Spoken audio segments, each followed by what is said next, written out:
What's going on, guys? This is Rob, and if you're enjoying the content here on my channel, then make sure you hit the like button and make sure you hit subscribe so you can help decide what direction the content on my channel goes in the foreseeable future.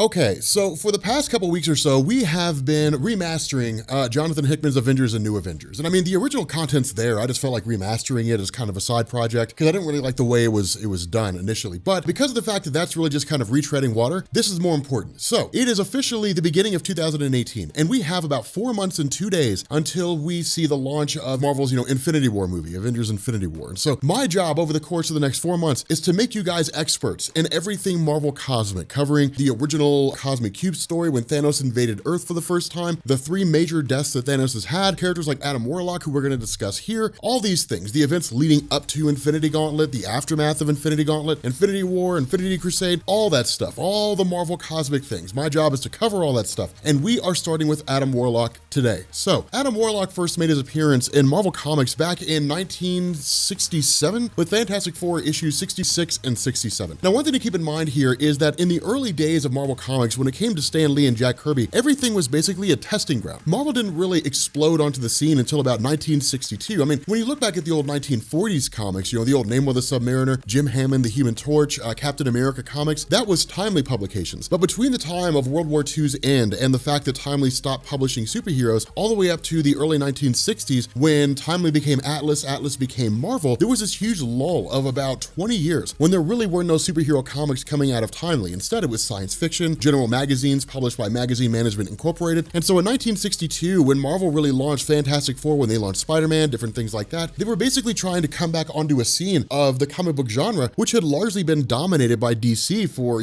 however many decades. And so as a result, the Fantastic Four were the most popular team they had. It was Marvel's answer to the Justice League. And so because of that, if Marvel was going to premiere characters, they were going to premiere teams, they threw them in the Fantastic Four. Now, for Adam Warlock himself, this 2-part story was pretty straightforward. All that really happened in this origin was that you basically had a group called the Enclave. And the Enclave were basically just a general group of scientists who wanted to conquer the world. That was really about it. But the Enclave knew that in order to pull this off with this rise of superheroes that were out there, they needed a being of virtual incalculable power who was wildly capable in terms of what he could do and could easily thwart all these different superheroes. And so what they ended up doing was basically taking all this different, cosmic energy more or less, confining it into a cocoon and then letting it form into a human being. The problem with this was that they couldn't visually look at the being inside because the amount of energy given off was too extreme. And so what the Enclave ended up doing is they kidnapped Alicia Masters, who at the time was the girlfriend of Ben Grimm, but she was blind and she was a sculptor. But she was well known for the fact that she could sculpt virtually anything just by feeling it and then making an almost perfect replica of it. And so the result is that they kidnapped her, they brought her to the Enclave, and they had her sculpt out what Adam Warlock looked like. Now, of course, this led directly into the Fantastic Four arriving to retrieve Alicia Masters, battling the Enclave. Adam Warlock made his escape and then took off for parts unknown. And the whole basis behind that was to basically say, there's this new character out there now. Whoever wants to ride him, run away with it, do whatever it is that you want to do. Now, originally, because of the fact that he was just kind of a general creation that was thrown out there for virtually any writer to pick up, he wasn't actually given a name. Instead, Adam Warlock was just referred to as him, and that was really about it. Now, following this, there wasn't really anything going on when it came to Adam Warlock after his initial introduction into the Fantastic Four. Instead, it was about 2 years after his original appearance before he appeared again. And this came in a Stan Lee Jack Kirby story with Thor issues 165 and 166 between June and July of 1969. Now, the funny thing about this is that because of the fact that nobody was really picking up the slack, Stan Lee and Jack Kirby just threw Adam Warlock out there as kind of a, hey, remember, this guy still exists out there if anybody wants to ride him. It was kind of interesting in terms of how it played out, because at this point in time, Adam Warlock was kind of on a grander scale in comparison to the Silver Surfer. And what I mean by that is, where the Silver Surfer appeared in the original,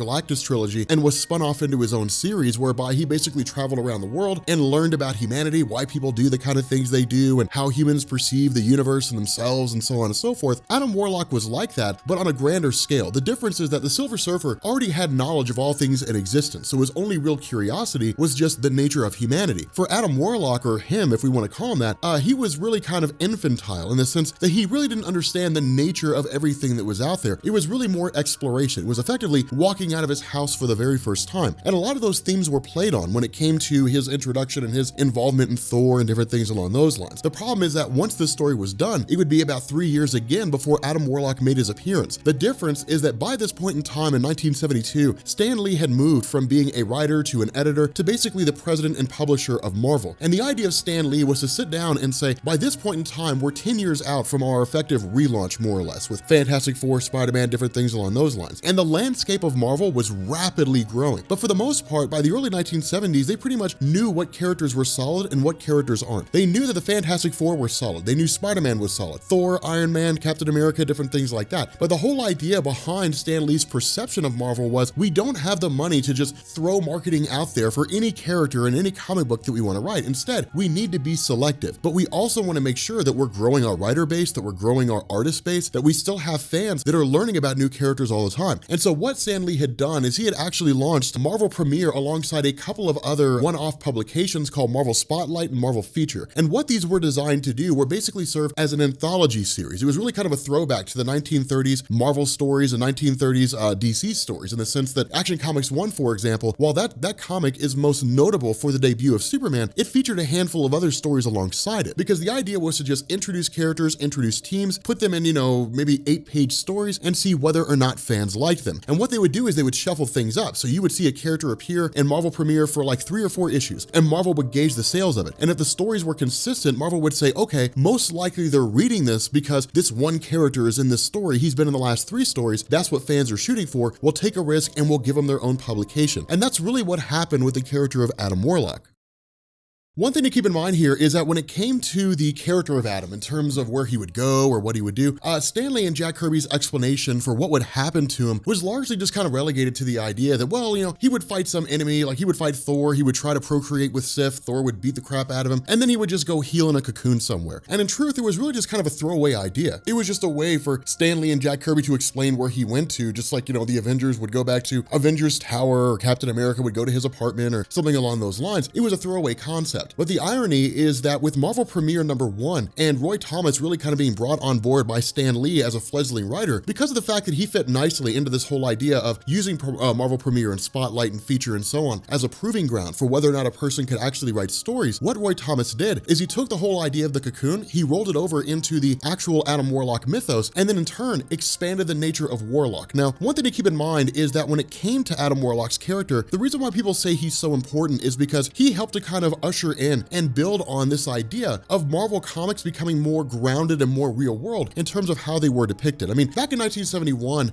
really the year before Marvel Premiere debuted, Jerry Conway had already killed off Gwen Stacy. So it had already been established that like a superhero like Spider-Man could fail disastrously and basically lose his love interest because of his own actions. And so the idea was to take some real world themes and throw them into Marvel comic characters. The issue with this was that it was very, very risky. It was not something Marvel could just do and expect the fan base to be perfectly on board. And so what ended up happening here is Roy Thomas created something called the Counter-Earth Saga. And what this did is it introduced the concept of a place called Counter-Earth. Now, a little bit of history here. Back in Thor issue number 134 in 1966, Stan Lee and Jack Kirby introduced a character by the name of Herbert Wyndham. High Evolutionary was introduced and has been expanded on over the years as a guy who's basically obsessed with evolution. Of course, he's evolved himself, but he creates new forms of life and different things like that. But there's always been this ongoing theme of dissatisfaction with the existing world on behalf of the High Evolutionary. And so what Roy Thomas did is he grabbed his character, he grabbed the themes of his character, he grabbed the character of Adam Warlock and rolled them all together. And so Counter-Earth was basically this alternate version of Earth that existed on the other side of the sun, but was about a second or two outside of the dimensional barrier of Earth, meaning no more Earthlings wouldn't see it. And essentially Counter-Earth was kind of like this utopian place. The problem with this was that Counter-Earth didn't really have any superheroes to speak of. However, the actions of the High Evolutionary in terms of some of his creations being sent to Counter-Earth resulted in the emergence of a character known as Man-Beast. Now, this is very important. And the reason why was because in order for Roy Thomas to create the kind of religious themes that he wanted to do, again, he had to focus on an alternate version of the Earth as it existed in Marvel Comics. And so with Counter-Earth and with Adam Warlock, what he created were these very Christ-like themes in the sense that Adam Warlock himself was very much like Jesus Christ. And along the way on his mission to basically defeat Man-Beast, he met like 4 people. It was like David Carter, Jason Gray, I think it was, and then like Eddie Roberts and a girl named Ellie. I can't remember her last name. I want to say it's Ellie Roberts, but I'm not going to swear to that. I mean, we're talking about comics from the 1970s, so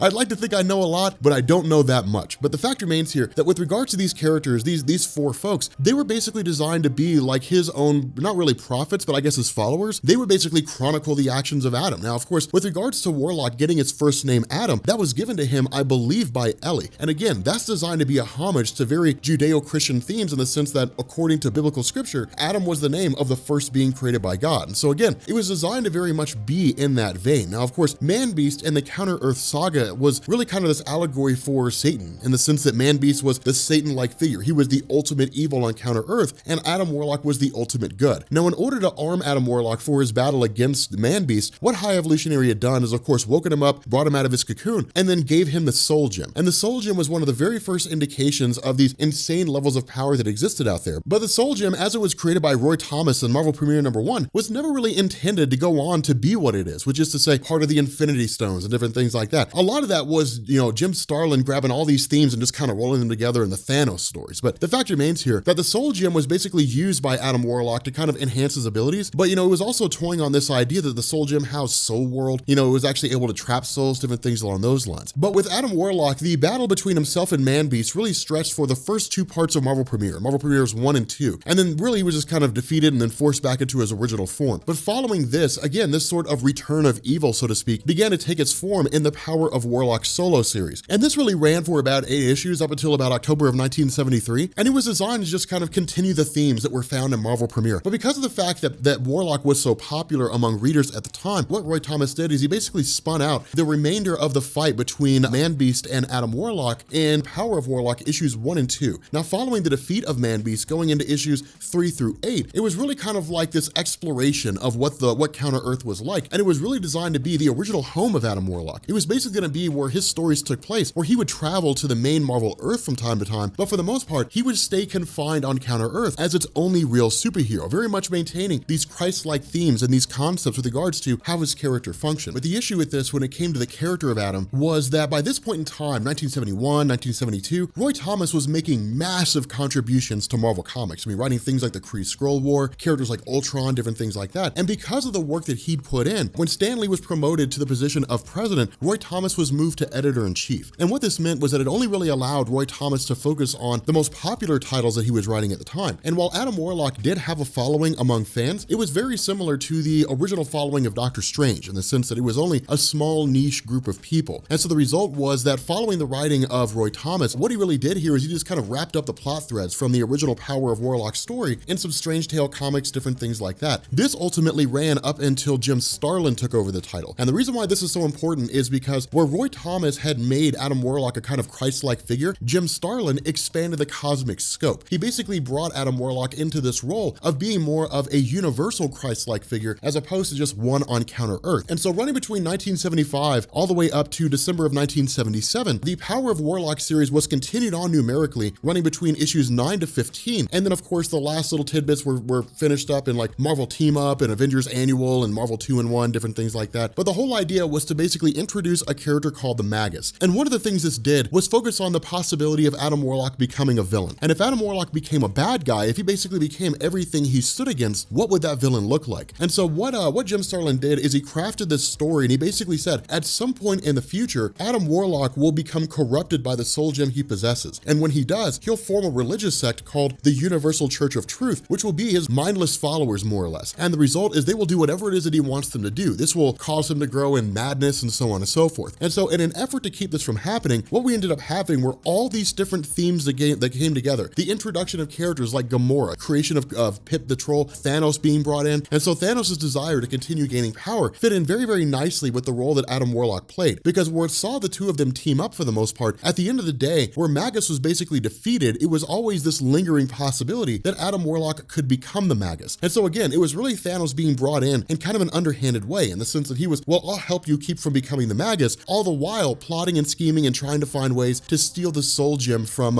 Adam Warlock himself. Now, again, following this, because of the fact that the writing of Jim Starlin with regards to the handling of Adam Warlock and even the writing of Roy Thomas wasn't the most well received among the larger fan base of Marvel, and because of the fact that the mid-1970s were starting to see this expansive scope of the Marvel cosmology with the introduction of characters like Quasar, Silver Surfer, Galactus, different things like that, there wasn't really a whole lot of room for a character like Adam Warlock, who didn't really have stories that were grand in terms of the cosmic scope. And so what Jim Starlin did is he set the seeds for future use of Adam when it came to the last little tidbits of his own story. And what had effectively happened here is that Gamora had been assigned to the role of a bodyguard for Adam Warlock, and then Adam Warlock learned the true nature of the Soul Gem, in the sense that the Soul Gem was one of 6 Infinity Stones. Now, of course, this also allowed Adam Warlock to kind of enter the Soul Stone and then just stay there. And so what ended up happening is about 11 years after the last, tidbits of this story, Adam Warlock effectively vanished off the face of the earth out of Marvel's publication history, and he didn't come back until we basically got the aftermath of Thanos in Silver Surfer Volume 3, issue number 34. And what Jim Starlin did is he basically laid the groundwork for the return of Adam Warlock by virtue of a story called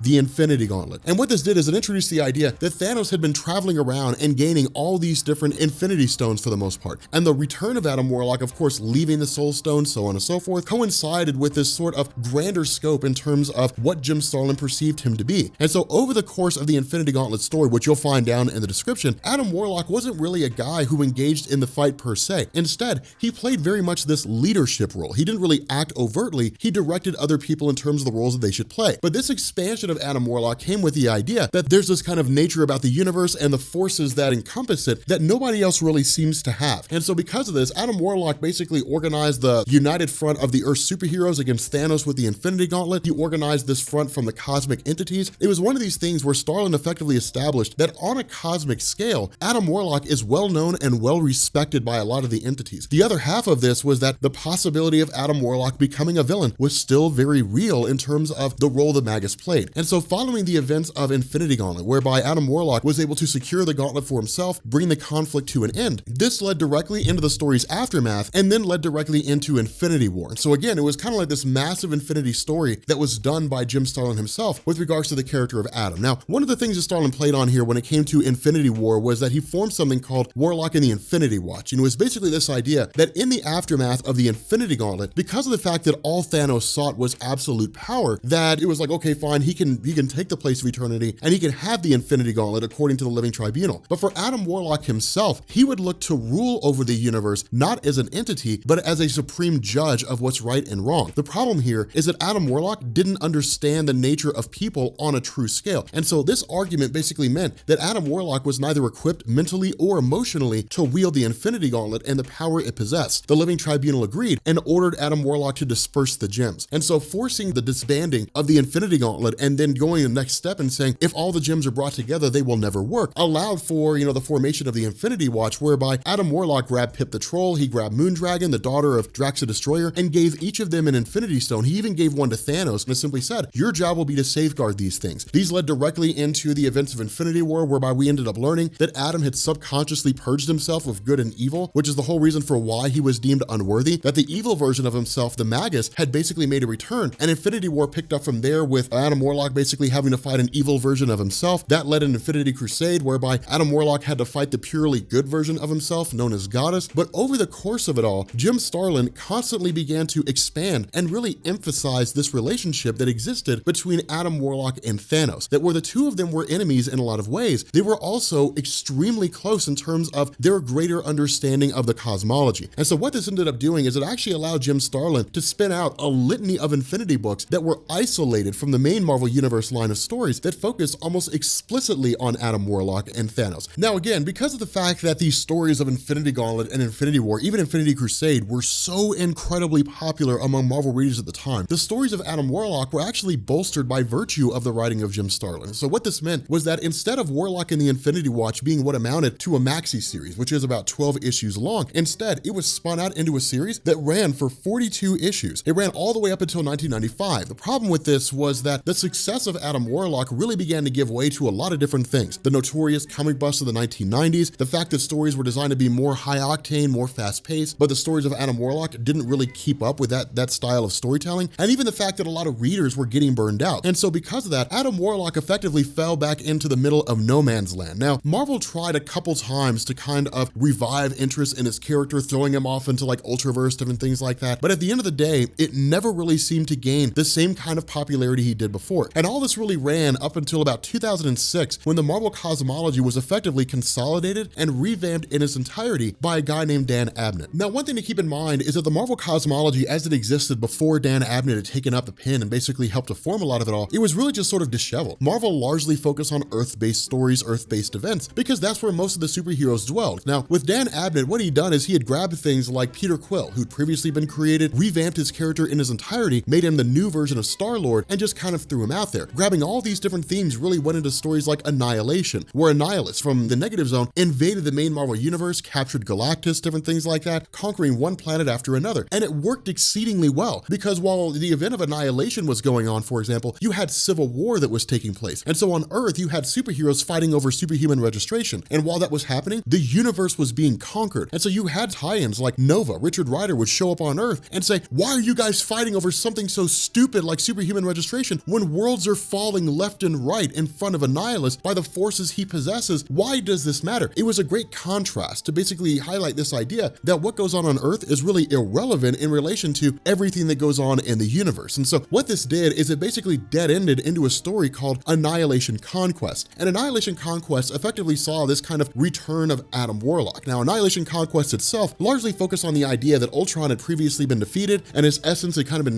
escaped out into space or been shot out into space. It ultimately came across this, cybernetic machine-based race called the Phalanx. Ultron effectively co-opted the race, made it his own, crowned himself king, and began the process of trying to conquer the universe. This led into Moondragon, and it led into Phyla-Vell, I think it was, basically forming an alliance, waking up Adam Warlock, and then bringing him into the conflict. And so it was effectively a revival of his character. Now, this was part of a much larger stage for Adam Warlock when it came to Dan Abnett, and a lot of it really came to a head in the events of Thanos Imperative. But the idea behind this was to basically restore Adam Warlock back to being this role of kind of a cosmic Christ-like figure, but to also highlight the idea that he's one of many characters that exist out there in relation to the cosmic landscape. So it really wasn't designed to say he was a step above everybody else, so much as he fought alongside everybody else. But what had happened was that with regards to defeating Ultron in like Annihilation Conquest and several other stories that took place after that, this ultimately resulted in something called the Thanos Imperative. Now, the Thanos Imperative was actually the aftermath to an event called the War of Kings. And the War of Kings was basically Vulcan, who had taken over the Shi'ar Empire, as well as Black Bolt, who had taken over the Kree Empire, going to war with one another. And the idea was that because of the events of Annihilation and Annihilation Conquest, like a piece of glass, the universe was in a very fragile state. And if someone tapped it the right way, it would basically create this rift and eventually destroy the universe. And so because of the entire conflict of the War of Kings, this led to the detonation of a massive bomb by Black Bolt and the Inhumans leading the Kree Empire that created a fissure in the universe. And when it did, on the other side of that fissure was a universe where Mistress Death had been killed and nobody else had been able to die. It was basically called the Cancerverse. And so in order to basically keep all these things from happening, Adam Warlock had merged timelines, and the timeline he used was an alternate future where he became the Magus. And what it did is it allowed Dan Abnett, Marvel, and all these guys, all these writers, to basically grab the character of the Magus, bring that character back, and then launch the Thanos Imperative, which again really kind of saw the return of Thanos, different things like that. But this story culminated in the idea that the Magus was working for this version of Captain Marvel in the Cancerverse who was exceedingly evil and wanted to conquer the main Marvel universe. And so what we got in the Cancerverse were all these evil versions of superheroes. It was all these evil versions of characters who'd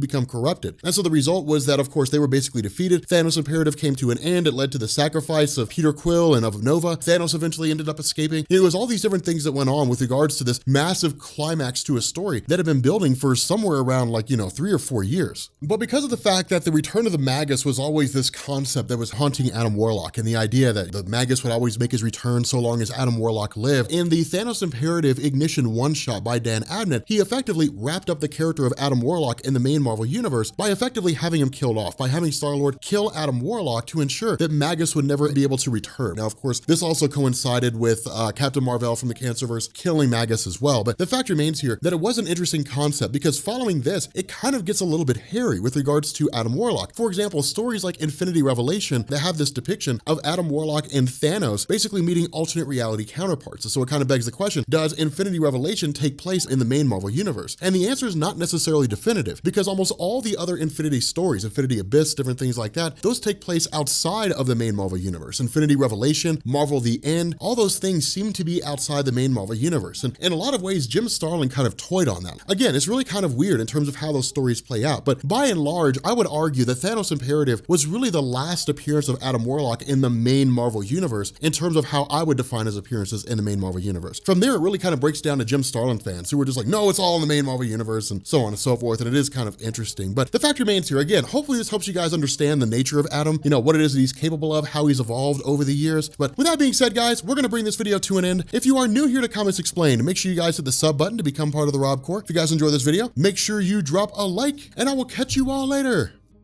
Peace.